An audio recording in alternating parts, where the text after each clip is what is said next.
This is lecture number 6 of genetics और इस part में हम जो बेसिकली सेकंड लॉ था, जो बेसिकली हम टू कैरेक्टर को स्टडी करते हैं, क्रॉस करवाते हैं, यानी कि डायहाइब्रिड क्रॉस की बात करते हैं। ठीक है, तो आइए डिस्कस करते हैं। देखिए, जब हम डायहाइब्रिड क्रॉस की बात करते हैं तो आपको पता है ऐसे बनाते हैं और आपके पास 16 का चेकर बोर्ड बनता है। तो इसमें हम क्या करते हैं, पहले हम फिनोटिपिक रेशियो देखते हैं। तो फिनोटिपिक रेशियो में आपके पास क्या आएगा, एक तो राउंड येलो आएगा, एक राउंड ग्रीन, एक रिंकल येलो, एक रिंकल ग्रीन। रिंकल ग्रीन इसको याद करना आसान भी है। आप सोचिए कि हमने स्टार्ट किया था, जो हमने पेरेंट्स लिया था, मेल और फीमेल जो पेरेंट्स लिया था, मेल लिया था हमने राउंड येलो, फीमेल लिया था हमने रिंकल ग्रीन, प्योर लाइन। उससे बना था F1, F1 बना था। और जब F1 बना था तो उसमें सेल्फिंग करवाते थे, तब ये सब आता था। तो देखिए, राउंड और येलो ये दोनों डोमिनेंट है, तो पहले राउंड येलो फिर राउंड ग्रीन। देखिए, डोमिनेंट से हम रेसेसिव की तरफ जा रहे हैं, तो एक बार देखिए डोमिनेंट लिखे, फिर एक बार रेसेसिव लिखे, फिर रिंकल येलो, फिर रिंकल ग्रीन। तो ऐसे याद करना आसान भी है। ठीक है, तो अब आप देखिए राउंड येलो जो होगा इस चेकर बोर्ड में, देखिए राउंड येलो आपको आउट ऑफ 69 आपको दिखने को मिलेगा। ठीक है, राउंड ग्रीन आपको 3 आउट ऑफ 16 देखने को मिलेगा, और रिंकल येलो 3 आउट ऑफ 16 और रिंकल ग्रीन 1 आउट ऑफ 16। अच्छा, देखिए राउंड येलो, राउंड क्या कैसा कैसा जीनोटाइप हो सकता है, कैपिटल आर और कैपिटल आर स्मॉल आर। इसलिए हम क्या करते हैं, आर और डैश करके इसको डिनोट करते हैं। और येलो भी कैपिटल वाई और कैपिटल वाई स्मॉल वाई हो सकता है, क्योंकि डोमिनेंट है फैक्टर। तो चाहे होमोजाइगस हो हेटेरोजाइगस हो, वो अपना कैरेक्टर तो शो करेगा। तो राउंड येलो को हम राउंड येलो नहीं लिखेंगे, आर डैश वाई डैश लिखेंगे। तो जैसे ही हम ये लिखे तो आपको समझ में आ जाना चाहिए कि डैश या तो कैपिटल आर हो सकता है या स्मॉल आर हो सकता है। यहां पे डैश कैपिटल वाई या स्मॉल वाई हो सकता है। ठीक है, सिमिलरली राउंड है तो राउंड कैपिटल आर हो सकता है, स्मॉल आर हो सकता है, इसलिए हमने डैश लगाया। और ग्रीन हमेशा यही होगा, क्योंकि ग्रीन रेसेसिव है। तो अगर आपने डैश लगा दिया तो वहां आप बोल रहे हैं कि कैपिटल वाई भी लिख सकते हैं। अगर कैपिटल वाई होगा तो वो हमेशा येलो होगा, इसलिए हम ग्रीन को स्मॉल वाई लिखेंगे। रिंकल येलो को, रिंकल रेसेसिव है तो इसको स्मॉल आर और येलो को वाई और डैश, तो ऐसे लिखेंगे रिंकल ग्रीन को भी। ये आपको समझ में आना चाहिए। ठीक है, अब आप देखिए ये जो राउंड येलो बना है 9 आउट ऑफ 16, क्या ये पेरेंटल टाइप था? हाँ, क्रॉस भी तो हमने स्टार्ट किया था राउंड येलो से, पेरेंट से। और रिंकल ग्रीन ये भी पेरेंटल टाइप है, यानी कि ये दोनों 9 और 1 पेरेंटल टाइप है। पर ये दोनों जो है ये न्यू कॉम्बिनेशन, न्यू ऑफस्प्रिंग आया है, राउंड ग्रीन और रिंकल ग्रीन। और ये न्यू ऑफस्प्रिंग इसलिए आया है ड्यू टू इंडिपेंडेंट असॉर्टमेंट। तो फिनोटिपिक रेशियो क्या हो गया, 9:3:3:1, ये याद रखना है। ठीक है, नेक्स्ट एक इंपॉर्टेंट पॉइंट सीखिए। अगर कोई जीनोटाइप जो है वो होमोजाइगस है तो उसको हम एक ही बार लिखेंगे। ठीक है, वो एक ही बार होगा। और अगर एक जीनोटाइप में एक होमो है और एक हेट्रो है तो वो 2 बार आएगा। अभी हम इसको डिस्कस भी करेंगे। और दोनों हेट्रोजाइगस है तो वो 4 बार आएगा। इसका क्या मतलब है, सुनिए ध्यान से, इस चेकर बोर्ड को देखिए।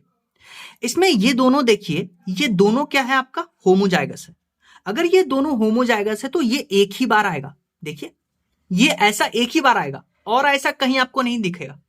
और जैसे सिमिलरली ये देखिए, ये दोनों होमोजाइगस है तो ये आपको पूरे चक्रवेट में ऐसा जीनोटाइप एक ही बार दिखेगा। तो वही तो हम बोल रहे थे कि अगर दोनों जो है होमोजाइगस है तो वो पूरे चक्रबोर्ड में एक ही बार दिखेगा।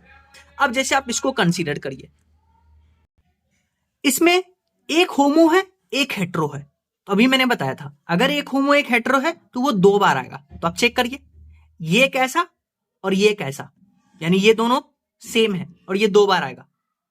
सिमिलरली इसको आप चेक करिए, इसको आप चेक करिएगा तो दोनों हेट्रो है।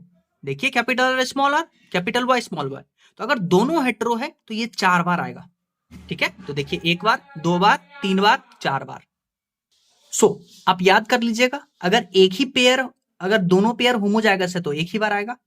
एक होमो एक हेट्रो 2 बार लिखेंगे, दोनों हेट्रो उसको 4 बार लिखेंगे।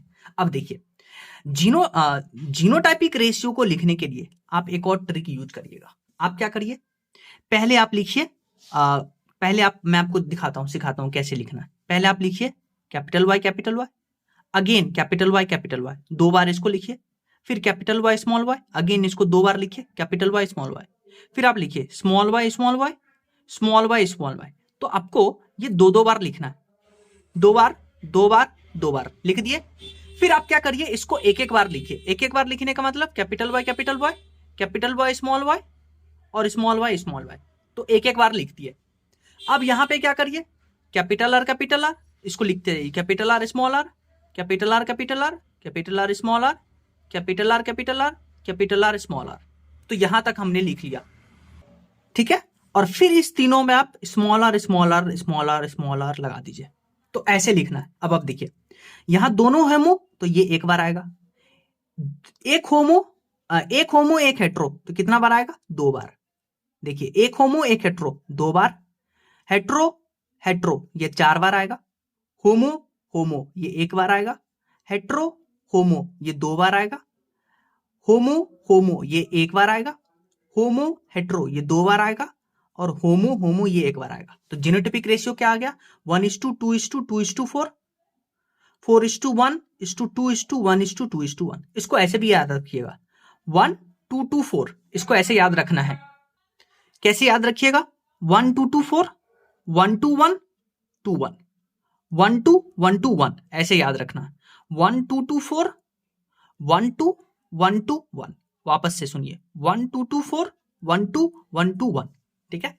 अब आप देखिए, इस चेकरबोर्ड में बात करिए तो ये जो डायगोनल है 16 का है, तो ये डायगोनल जो है इन सब में आपको एक ही टाइम वाला आएगा। एक टाइम वाला मतलब दोनों होमोजाइगस कंडीशन, तो वो एक ही बार आएगा। तो अब देखिए इस चेकरबोर्ड में, देखिए ये जो डायगोनल आप देख रहे हैं इसमें सब एक ही बार वाला आता है, दोनों होमोजाइगस, दोनों होमोजाइगस, दोनों होमोजाइगस, दोनों होमोजाइगस, याद रखिएगा।